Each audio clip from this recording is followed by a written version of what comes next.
الحمدللہ رب العالمین والصلاة والسلام علی رسولہ الکریم اما بعد فاعوذ باللہ من الشیطان الرجیم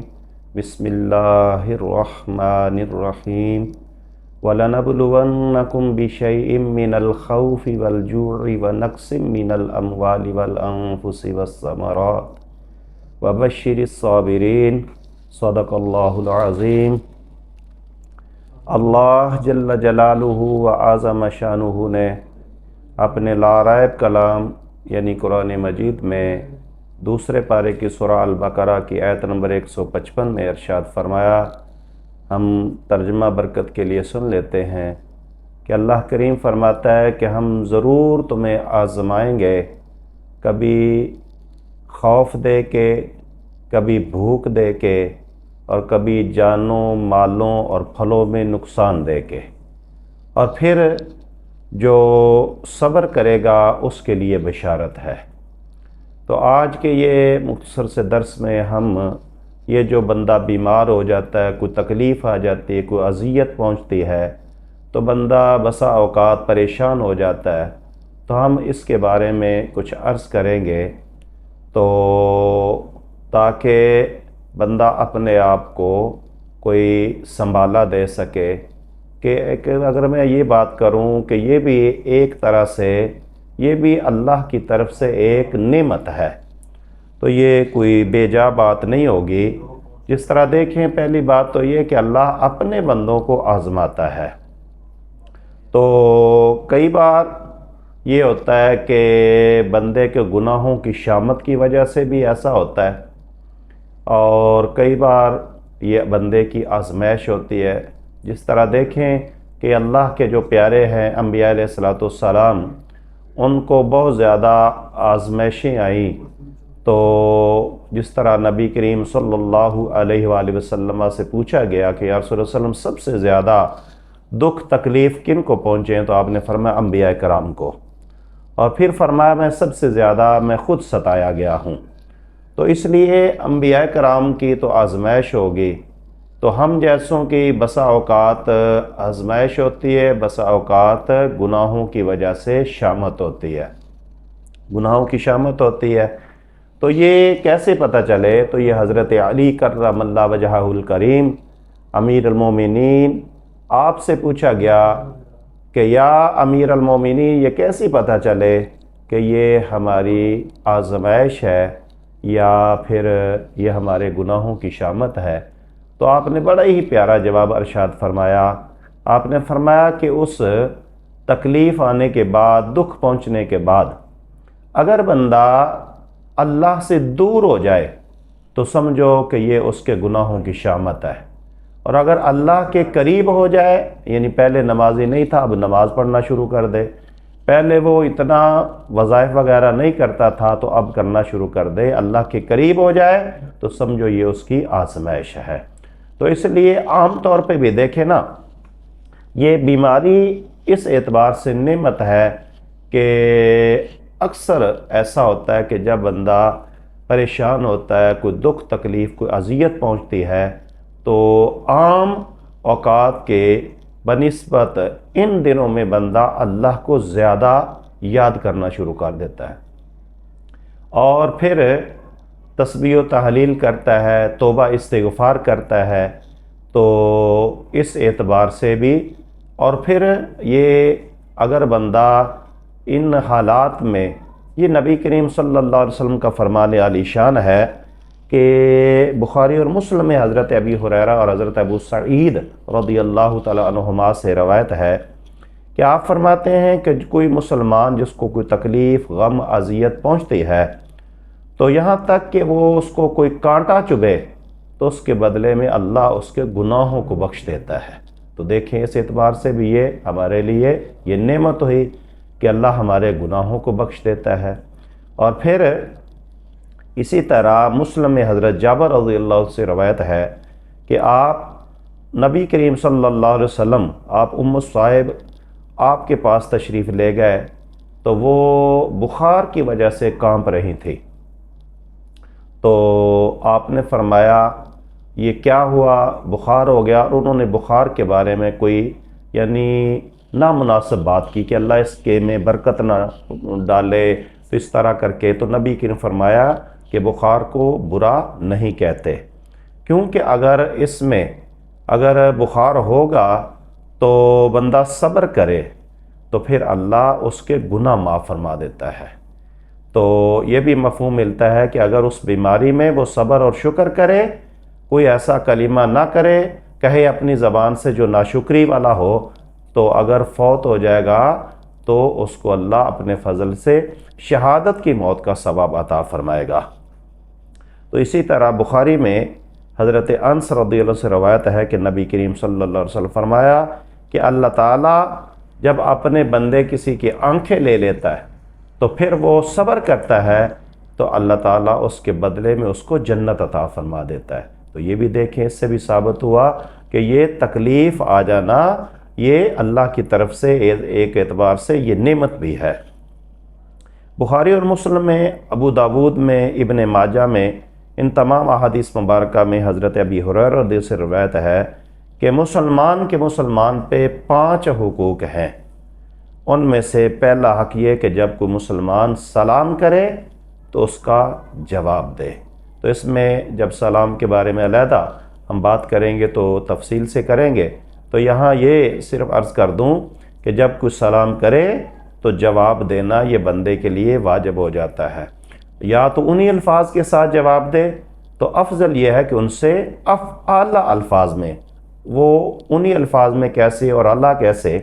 تو اس طرح سمجھ لیجئے گا کہ ایک کہنے والے نے کہا السلام علیکم،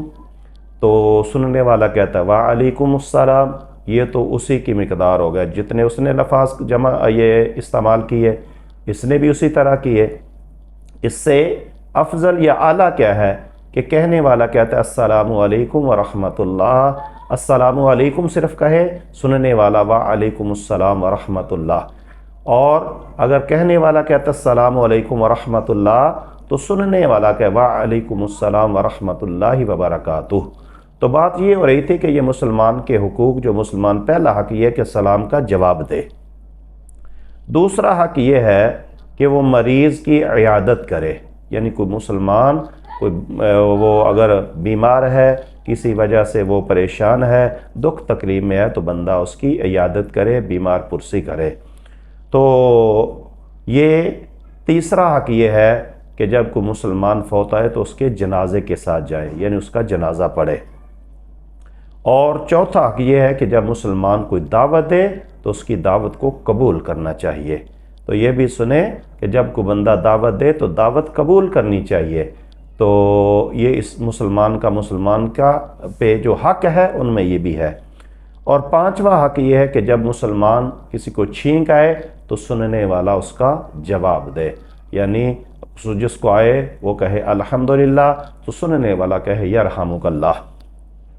تو صحیحین میں حضرت براء بن عازب سے روایت ہے کہ وہ کہتے ہیں کہ نبی کریم صلی اللہ علیہ وسلم نے 7 چیزوں کا بھی ذکر فرمایا، ان میں 5 یہی اور 2 اضافی مزید فرمائیں۔ وہ کیا؟ ایک تو آپ نے فرمایا کہ جب مسلمان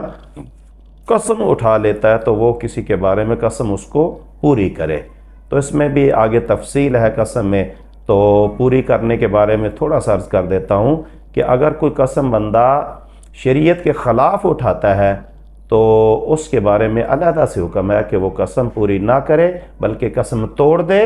اور جو شریعت کے مطابق حکم ہے اس پہ عمل کرے۔ مثال کے طور پہ یہ شریعت کے خلاف کیسے کسی نے قسم کھائی کہ کوئی بندہ کہتا ہے کہ میں اللہ کی قسم کھاتا ہوں، اللہ معاف فرمائے، سمجھانے کے لیے عرض کرتا ہوں کہ کوئی شریعت میں جو کام ہے وہ کرنے کا، کہ مثال کے طور پہ میں والدین کی تابعداری نہیں کروں گا تو شریعت تو کہتی ہے تابعداری کرنی تجھ پہ ضروری ہے،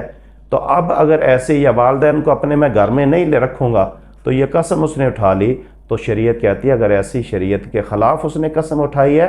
تو یہ افضل یہ ہے کہ وہ اپنی قسم توڑے، قسم کا کفارہ دے اور والدین کی خدمت کرے، اس کو گھر میں رکھے۔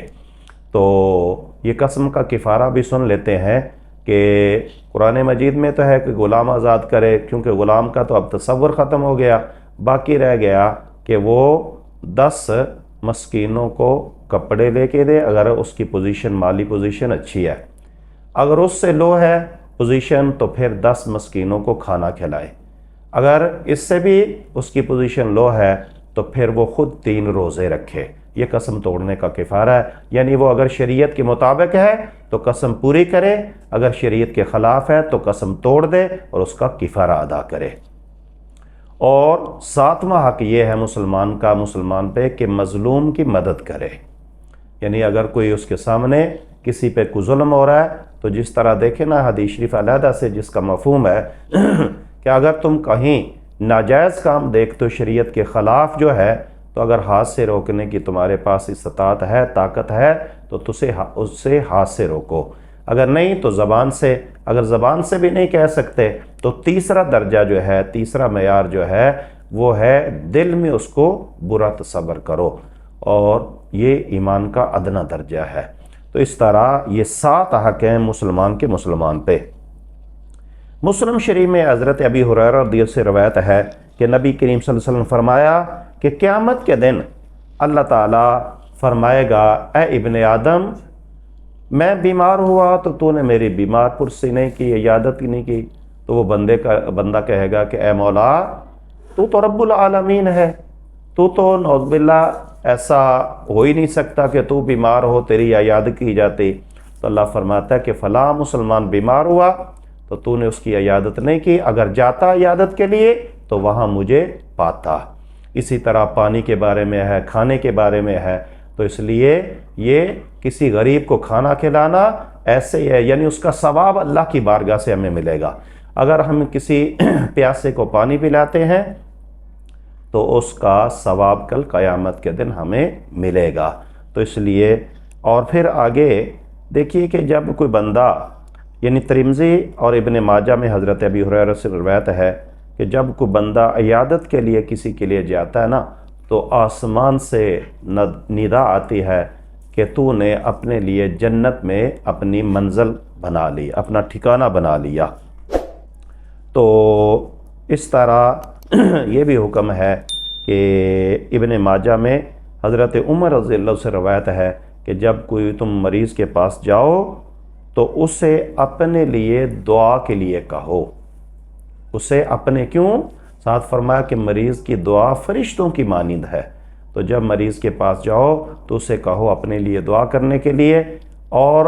اچھی عیادت یہ ہے کہ بندہ اس کے پاس کم بیٹھے، یعنی تھوڑا وقت دے، کیونکہ اور بھی اسے کوئی مصروفیات ہو سکتی ہیں، یا ہو سکتا ہے اس کو یعنی اس کی طبیعت پہ یہ گھران گزر رہا ہو، تو بس جتنا ضروری وقت ہے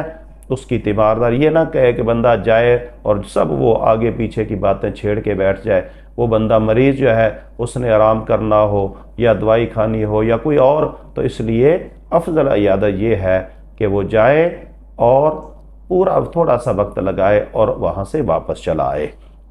تو اسی طرح مزید یہ نبی کریم صلی اللہ علیہ وسلم آپ نے فرمایا، یہ ابن خزیمہ اپنی صحیح میں حضرت ابی ہریرہ سے روایت کرتے ہیں، چونکہ یہ ماہ ربیع الثانی ہے، اس میں سیدنا ابو بکر صدیق شہنشاہ صداقت اور آپ کا وصال با کمال بھی ہے، تو آپ کے بارے میں یہ ایک بڑی فضیلت والی حدیث شریف ہے، اور اسی موضوع کے مطابق بھی ہے کہ یہ نبی کریم صلی اللہ علیہ وسلم فرمایا کہ آج صحابہ کرام کو مخاطب فرما کے آپ نے فرمایا کہ کوئی ہے آج تم میں سے جس نے آج روزہ رکھا ہو، یعنی روزہ دار ہو؟ تو سیدنا حضرت ابو بکر صدیق رضی اللہ تعالی عنہ آپ عرض کرتے ہیں یا رسول اللہ صلی اللہ علیہ وسلم میں نے روزہ رکھا ہے۔ اور اسی طرح پھر آپ سے پوچھا گیا، آپ نے صحابہ کرام سے پوچھا کہ تم میں سے کوئی ہے جس نے آج مسکین کو کھانا کھلایا ہو؟ تو پھر حضرت سیدنا ابو بکر صدیق فرماتے ہیں کہ میں نے مسکین کو کھانا کھلایا ہے۔ پھر اسی طرح آپ نے پوچھا کہ کوئی تم میں سے ہے جو آج مسلمان بھائی کے جنازے کے ساتھ گیا ہو؟ تو حضرت ابو بکر صدیق فرماتے ہیں میں نے آج یہ مسلمان بھائی کا جنازہ پڑھا ہے۔ اور جب یہ روزے کے بارے میں، مسکین کو کھانا کھلانے کے بارے میں، جنازے کے ساتھ جانے میں، پھر مریض کی عیادت کے بارے میں پوچھا گیا تو پھر سیدنا ابو بکر صدیق فرماتے ہیں کہ میں نے آج مسلمان بھائی کی عیادت کی ہے۔ تو نبی کریم صلی اللہ علیہ وسلم خوش ہوئے اور آپ نے فرمایا کہ جس مسلمان میں یہ خصلتیں پائی جائیں وہ جنتی ہے، وہ جنت میں داخل ہوگا۔ تو اسی طرح یہ بھی حضرت یہ جو عبداللہ ابن عباس رضی اللہ عنہ سے روایت ہے، ابو داود ترمذی وغیرہ میں یہ موجود ہے کہ نبی کریم صلی اللہ علیہ وسلم فرمایا کہ جب تم کسی مسلمان کے پاس جاؤ عیادت کے لیے تو 7 بار یہ دعا پڑھو، تو اگر اس کی موت کا وقت نہ آیا ہو تو اللہ اس کو اپنے فضل سے شفا عطا فرما دے گا۔ تو دعا کیا ہے؟ اسأل اللہ العظیم رب العرش الکریم ان یشفیک، تو یہ 7 بار بندہ الفاظ دہرا لے تو اللہ تعالیٰ اپنے فضل سے اس کو شفا دے گا اگر اس کے یعنی موت کا وقت نہیں آیا۔ تو یہ مریض کی عیادت کے لیے جانا چاہیے۔ تو اس سے یہی ثابت ہوا کہ بندہ ایک تو صبر کرے، اگر کوئی پریشانی ہو جائے، دکھ تکلیف، بیمار وغیرہ، تو کوئی ایسا ناشکری والا کلمہ، یعنی بسا اوقات تو بندے یعنی اپنی کم علمی کی وجہ سے کفریہ کلمے وہ زبان سے نکال دیتے، استغفر اللہ ثم استغفر اللہ۔ تو اس لیے صبر شکر کریں گے تو اللہ اس کے بدلے میں ہمیں اعلیٰ جو ہے وہ مقام جنت کی صورت میں عطا کرے گا، ہمیں اعلیٰ ثواب عطا فرمائے گا۔ اللہ کی بارگاہ میں دعا ہے کہ اگر کوئی کمی بیشی ہو گئی ہو تو اللہ معاف فرمائے، اور شریعت مطہرہ پہ عمل کرتے ہوئے سب کا خاتمہ بالایمان فرمائے۔ وآخر دعوانا ان الحمد للہ رب العالمین۔